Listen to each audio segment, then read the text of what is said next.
साथियों नमस्कार। साथियों, कुछ लोग थे जो वक्त के सांचे में ढल गए, कुछ लोग थे जो वक्त के सांचे बदल गए।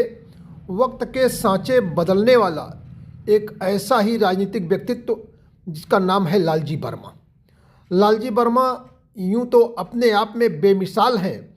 बेमिसाल इस संदर्भ में कि जहां वह एक शुद्ध खेती किसानी वाले कुर्मी परिवार में पैदा हुए, वहाँ उन्होंने खेती किसानी के क्षेत्र में ही आगे बढ़ने के लिए, उसमें कुछ नया करने, कुछ विशेष करने एवं खेती किसानी के रास्ते ही कुछ अर्जित करने के लिए कृषि के परिवेश को और उन्नत समुन्नत बनाने के लिए एमएससी एजी जैसी शिक्षा दीक्षा ली, लेकिन कूद पड़े राजनीति के अखाड़े में। और राजनीति के अखाड़े में कूदने के बाद वह एक बेमिसाल राजनेता है, लेकिन राजनीति के क्षेत्र में उनकी मिसालें दी जाती हैं। और यह मिसालें सिर्फ अंबेडकर नगर में ही नहीं, पूर्वांचल में ही नहीं, पूरे प्रदेश में और किंचित देश में भी दी जाती है, क्योंकि इनका जो राजनीतिक सफ़र है वह बेमिसाल है और मिसाल के योग्य है। आने वाली पीढ़ियां इससे प्रेरणा प्राप्त करें, इसके लिए यह आवश्यक है कि उनके पूरे राजनीतिक करियर को और राजनीतिक यात्रा को करीब से जाना पहचाना जाए। अंबेडकर नगर में टांडा कस्बे से के पास एनटीपीसी से सटा गांव मोहिउद्दीनपुर, वहां दत्ता चौधरी के पौत्र के रूप में, रामधार वर्मा जी के पुत्र के रूप में लालजी ने 1955 में 5 जनवरी को जन्म लिया। उच्च शिक्षा के लिए इलाहाबाद कुलभास्कर डिग्री कॉलेज पहुँचे और इलाहाबाद के कुलभास्कर डिग्री कॉलेज में छात्र संघ में उतरे और छात्र संघ की राजनीति में उतर करके और वहाँ पे महामंत्री यानी महासचिव निर्वाचित हुए। यह बात 1977 की है। मतलब यूँ कह लें कि लालजी ने अपनी उम्र के 21वें-22वें वर्ष में राजनीति में छात्र राजनीति के जरिए कदम रख दिया। कदम ही नहीं रखा, वहाँ पहला पायदान सफलतापूर्वक अर्जित किया। छात्र संघ के महासचिव के रूप में अंबेडकर नगर के छोटे गांव से निकल करके चुना जाना एक चमत्कार से कम नहीं था। इसके बाद शुरू होती है लालजी की संसदीय यात्रा और 7 जुलाई 1986 को जब वह विधान परिषद के लिए चुन लिए जाते हैं, तो निश्चित रूप से उस समय यह सबसे कम उम्र के एमएलसी होने का एक रिकॉर्ड भी था। लालजी की पाक साफ सियासत का पहला नमूना देखने को मिला 1991 में 15 जनवरी को, जब उन्होंने एमएलसी का पद छोड़ा तो नैतिकता के, जब उन्होंने लोकदल छोड़ा तो नैतिकता के आधार पर एमएलसी का पद भी छोड़ दिया, क्योंकि वह एमएलसी का पद उन्हें लोकदल से मिला था, मुलायम सिंह यादव से मिला था। लालजी जनता दल में शामिल हुए और जनता दल के टिकट पर टांडा से 1991 में पहली बार विधानसभा के लिए निर्वाचित हुए। लेकिन लालजी की किस्मत अगले वर्ष अगले चुनाव में उन्हें दगा दे गई और 1993 में वह जनता दल के टिकट पर चुनाव लड़ते हुए डॉक्टर मसूद, जो सपा बसपा के संयुक्त गठबंधन के प्रत्याशी थे, उनके हाथों पराजित हो गए। बाद में लालजी ने बसपा ज्वाइन कर लिया और बहुजन समाज पार्टी ने लालजी को बड़ी पहचान दी, बड़े रुतबे बड़े कद से नवाजा। लालजी ने भी बहुजन समाज पार्टी और उसकी सरकारों को अपने 100% योगदान का प्रतिदान किया। बहुजन समाज पार्टी के झंडे के नीचे राजनीति करते हुए लालजी 1996 में, 2002 में विधायक बनने में सफल हुए। बाद में मायावती ने लालजी की कर्मठता को, लालजी की प्रतिबद्धता को देखते हुए 2007 में उन्हें बहुजन समाज पार्टी का प्रदेश अध्यक्ष बनाया। तो लालजी ने अपनी कुशल रणनीति एवं प्रचंड श्रम से बसपा को पूर्ण बहुमत दिला दिया एवं 2007 में बहुजन समाज पार्टी की प्रदेश में पूर्ण बहुमत की सरकार बन गई। इससे पहले भी जब जब प्रदेश में बहुजन समाज पार्टी की सरकार बनी, लालजी वर्मा को मंत्री बनने का सौभाग्य मिला। यह शुरुआत हुई 21 सितंबर 1997 को, जब लालजी पहली बार कारागार मंत्री बने। 2002 की सरकार में सार्वजनिक उद्यम मंत्री, इसी कार्यकाल में फिर उनको चिकित्सा शिक्षा मंत्री का कार्यभार पहली बार मिला। बाद में 2007 में जब पूर्ण बहुमत सरकार बनी तो लालजी संसदीय कार्य मंत्री और चिकित्सा शिक्षा मंत्री के रूप में मायावती के बाद दूसरे नंबर पर शपथ लेने वाले मंत्री बने। अगले वर्ष 2008 में लालजी वर्मा को वित्त मंत्री बना दिया गया।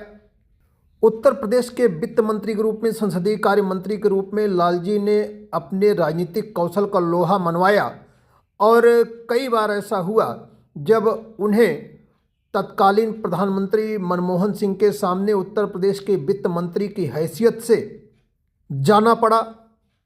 एक आध बार तो वह मायावती के प्रतिनिधि के रूप में, मुख्यमंत्री के प्रतिनिधि के रूप में मुख्यमंत्रियों के सम्मेलन में भी गए। लालजी के राजनीतिक कौशल, वाक चातुर्य और विनम्रता और क्षेत्र की जनता के प्रति प्रतिबद्धता, राजनीति के प्रति प्रतिबद्धता तथा जो उनका वाणी का संयम है, कौशल है और संसदीय मर्यादा, राजनीतिक मर्यादा और निजी जीवन की मर्यादा, इसके लोग कायल हैं। वस्तुतः लालजी इस मामले में ही बेमिसाल है कि हर स्तर पर मर्यादा का पालन वह करते रहते हैं।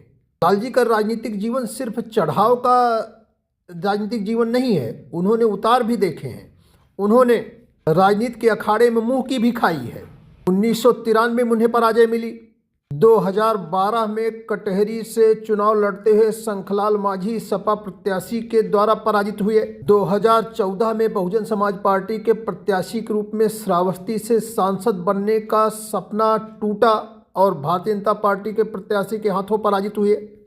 पत्नी शोभावती वर्मा को एक बार जिला पंचायत अध्यक्ष बनाने में कामयाब रहे और दूसरी बार जिला पंचायत अध्यक्ष बनाने के प्रयास में बुरी तरह से मुंह की खाई और पराजित हुए। पत्नी शोभावती दोबारा अध्यक्ष नहीं बन पाई।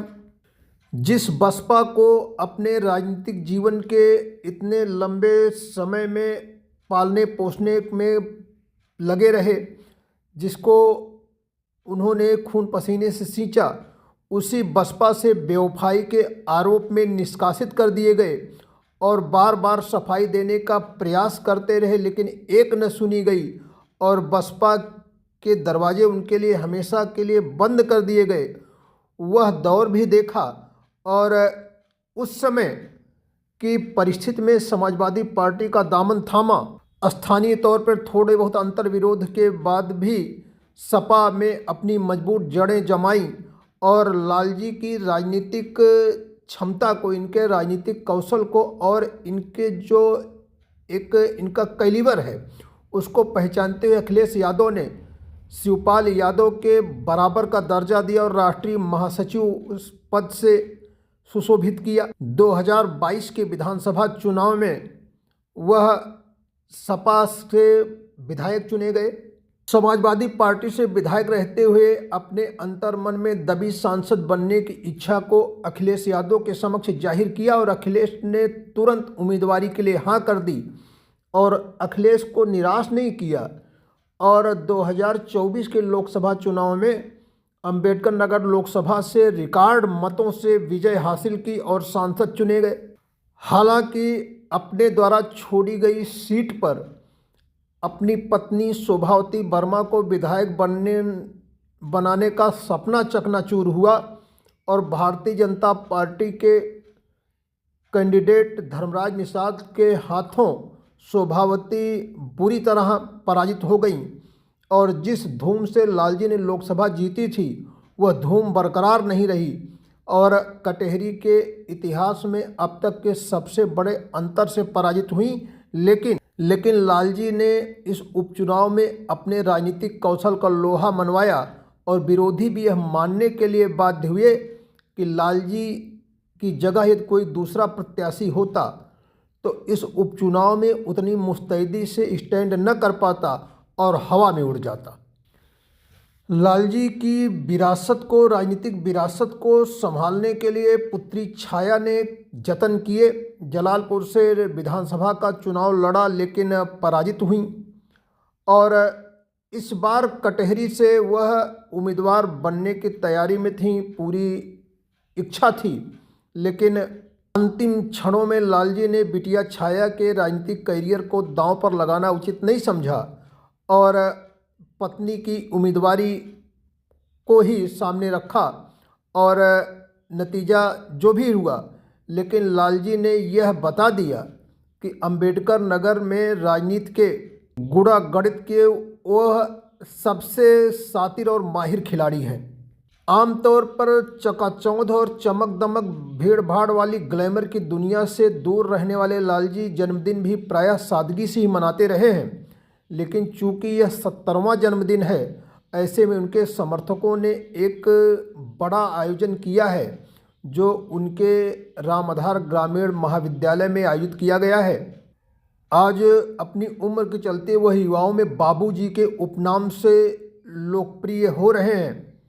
और सबसे बड़ी जो उपलब्धि है लालजी की इन 70 सालों की, कि वह यह है कि उन्होंने हर क्षेत्र में अपने आप को साबित किया है। और लालजी ने अपने कद को इतना बड़ा किया है कि चाहे उत्तर प्रदेश की विधानसभा में या अब देश की लोकसभा में जब लालजी बोलने के लिए खड़े होते हैं तो सत्ता पक्ष के भी लोग उन्हें सुनना चाहते हैं।